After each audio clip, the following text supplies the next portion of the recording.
رہا ہوں میں آپ کے سامنے.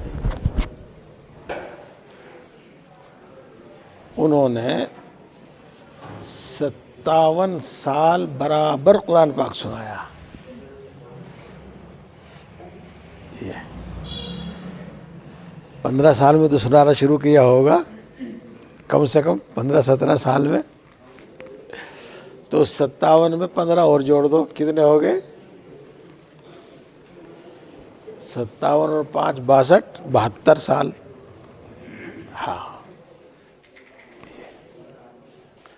لیکن انہوں نے یہ قرآن پاک سنایا کس طرح سے اتنی مدت تک اور اتنی عمر تک؟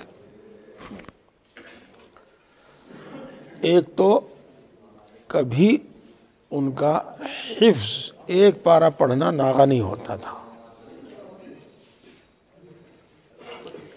جس طریقے سے صبح کو ہم آپ میں سے بعض سورہ یاسین شریف پڑھتے ہیں،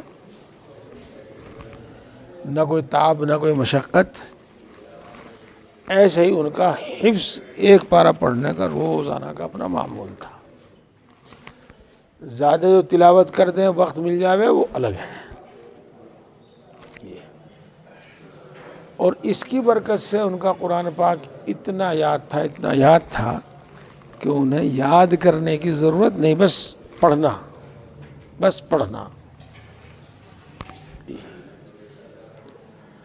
صحت ماشاءاللہ آخر تک اچھی رہی. عمر تو ان کی 70-72 سے بھی زیادہ ہوئی. جی ہاں. پھر آخر میں کچھ دن ایسا ہوگا جس میں وہ کھڑے نہیں ہو سکتے تھے، پیر بھی ان کے وہ اس طرح سے تھے. ان دنوں میں انہوں نے نہیں سنایا. تو جو شخص قرآن پاک سنانا چاہے رمضان میں، وہ اس کو چاہیے کہ روزانہ پڑھے. دیکھ کر پڑھے تب بھی ٹھیک ہے، لیکن حفظ پڑھے بہت اچھا ہے. جی ہاں. اور ہر سال سناوے، حتی الامکان ہر سال سناوے. قرآن پاک پھر یاد ہوتا ہے. جی ہاں، یاد رہتا ہے. یہ دکھ بھری بات میں آپ کو اس لیے سنا رہا ہوں کہ میں نے 75 سے 90 تک برابر سنایا، 15 سال. بس اس کے بعد پھر جو چندار دھندار دوسرے کام ذمے لگے، ان کی بنا پر سنانا نہیں ہوا. جب سنانا نہیں ہوا تو اتنا پکا یاد بھی نہیں رہا.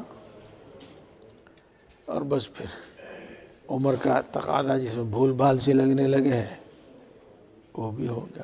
اول تو یہ ہے کہ آخر تک 90 سے اور 2018 تک وہی کام کیا، وہی کرنا پڑا رمضان مبارک میں.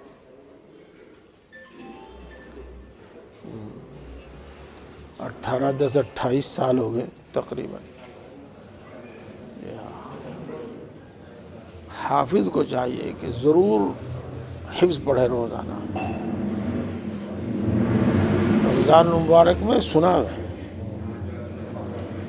پہلے رمضان سال میں ایسی تیاری رکھے، کچھ زیادہ محنت نہیں کرنی پڑے، بس ایسے ہی ایک آدھ بار کہا سنا دیا. جی ہاں. چلو بھائی کھانا کھا لیں. کھانا کھا چلو. بولے عثمان کھا لیا آپ نے کھانا؟ اچھا.